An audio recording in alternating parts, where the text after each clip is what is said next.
মুখ্যমন্ত্রী যাতে দেশের সর্বোচ্চ নেত্রী হন তার জন্মদিনে সেই কামনাই করলেন সাংসদ অর্জুন সিং। আজ মুখ্যমন্ত্রী তথা দেশের নেত্রী মমতা বন্দ্যোপাধ্যায়ের জন্মদিন উপলক্ষে শুক্রবার নৈহাটির বড়মার কাছে পুজো দিলেন ব্যারাকপুর কেন্দ্রের জনপ্রিয় সাংসদ অর্জুন সিং। এদিন তিনি মায়ের কাছে জননেত্রীর দীর্ঘায়ু ও সুস্থতা কামনা করলেন।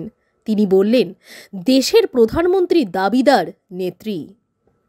এদিন বড়মা মন্দিরে হাজির ছিলেন রানা দাশগুপ্ত, রাজা দত্ত, দীপঙ্কর দত্ত, সোমা দাস সহ দুর্দিনের বহু কর্মী। আমাদের দলের সর্বোচ্চ নেত্রী, যিনি ভারতবর্ষের নেত্রী, তার আজকে জন্মদিন। তার জন্যে মায়ের কাছে পুজো করলাম, আমরা মায়ের আশীর্বাদ ওনার জন্যে নিলাম আমরা, যাতে ওনাকে সুস্থ রাখুক।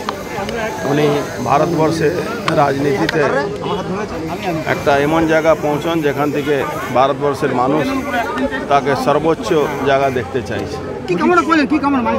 বললাম তো মায়ের কাছে প্রার্থনা করলাম আমরা, যাতে ওনার দীর্ঘায়ু হন উনি, আর সর্বোচ্চ জায়গা পৌঁছাবার জন্য মা ওনাকে জন্মদিনে উপলক্ষে কি চাইলেন মায়ের কাছে? মায়ের কাছে আমরা এটাই চাইলাম, যাতে মাননীয় মুখ্যমন্ত্রী ভারতবর্ষে একটা সর্বোচ্চ জায়গা পৌঁছন, যে জায়গা থেকে উনি মানুষের সেবা করেন। প্রধানমন্ত্রী হওয়ার জন্য প্রধানমন্ত্রী এক নম্বর যদি কেউ দাবিদার আছে তখন ভারতবর্ষের রাজনীতিতে উনি আছে। নৈহাটি থেকে হিমাদ্রি শেখর ভট্টের রিপোর্ট, চ্যানেল 24/7।